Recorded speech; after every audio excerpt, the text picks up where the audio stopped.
কি বন্ধুরা, এরকম লোভনীয় চিকেন খেতে চাও কিন্তু হাতে সময় নেই? তাহলে তোমরা ঠিক ভিডিওতেই এসেছো। পুরো ভিডিওটা দেখো, স্কিপ করো না। মাত্র 5 মিনিটে মাইক্রোওয়েভে চিকেন বানিয়ে দেখাবো। আজকে দেখতে চলেছো তোমরা মাইক্রোওয়েভ চিকেন উইদিন 5 মিনিট। তো লেটস বিগিন।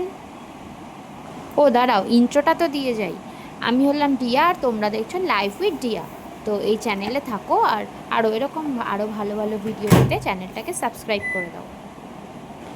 আজকে প্রতিটা স্টেপেই মাইক্রোওয়েভের টেম্পারেচার থাকবে 100 ডিগ্রি সেলসিয়াস, আর টাইমিং আমি প্রতিটা ক্যাপশানে দিয়ে দিয়েছি ওপরে, সেটা দেখে নাও।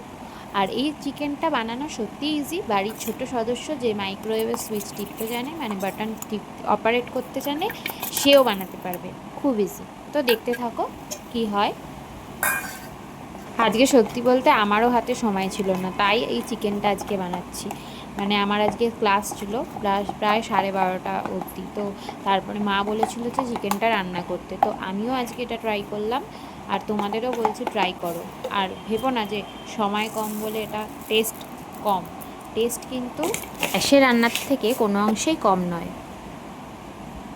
আর হ্যাঁ, আমি এটা বলেছি 5 মিনিট, কিন্তু এটা 5 মিনিট নয়, 30 সেকেন্ড হচ্ছে তেল গরম করতে লাগবে। আর সব পেস্টগুলো দিয়ে 2 মিনিটস, অ্যান্ড তারপরে হচ্ছে 10 মিনিটস, তারপরে 2 মিনিটস, মানে 14.5 মিনিটসের মতো লাগবে। কিন্তু এই রেসিপিটা সত্যি খুব ইজি। তোমরা ওয়েট করো না, ট্রাই করে নাও, আজই ট্রাই করে নাও। আবার কাল আছে আমাদের হচ্ছে থার্সডে অনেকেরই হয়তো ভেজ খায়, তো আজকেই ট্রাই করো। আর আজকে রাত্রে ট্রাই করতেই পারো। খুব ইজি। আর মানে তুমি কাজ করতে করতেও করে ফেলতে পারবে। এখানে আমি দুপুরের খাওয়ার মতো দিয়েছিলাম, খুব বেশি করিনি।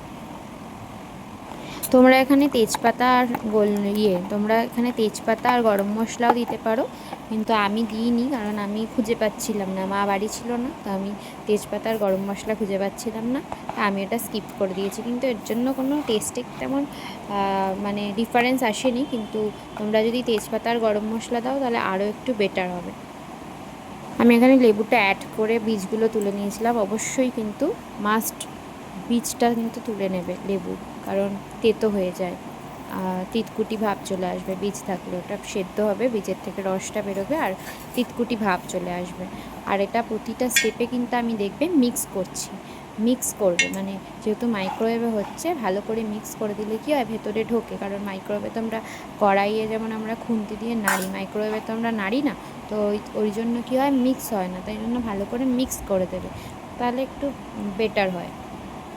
আর তোমাদের কি বলবো, যে একটা ভালো গন্ধ বেরোচ্ছে। মানে আমি রান্না করতে করতে কষা মাংস খেতে খুব ভালোবাসি, তো এইটা যখন আমি বারবার করে বার করছি মাইক্রোওয়েভ করে করে, আর কি সুন্দর গন্ধ বেরোচ্ছে, আমি ভাবছি যে কখন হবে আর কখন আমি একটুখানি টেস্ট করব। তো নাও, আমাদের মাংস রেডি, চিকেন রেসিপি, আমাদের চিকেন রেডি হয়ে গেছে। তো এখন গরম গরম ভাতের সাথে খাই। আর তোমরাও এটা ট্রাই করো। তো আমার চ্যানেলটাকে আর একবার বলে দিই, সাবস্ক্রাইব, লাইক আর শেয়ার করে দিও যদি তোমাদের ভালো লাগে। এরকম আরও কন্টেন্ট পেতে আমার চ্যানেলের বেল আইকনটা টিপে দিও, তো আমার ভিডিও এলে তোমার কাছে নোটিফিকেশান চলে যাবে। Tata, bye bye.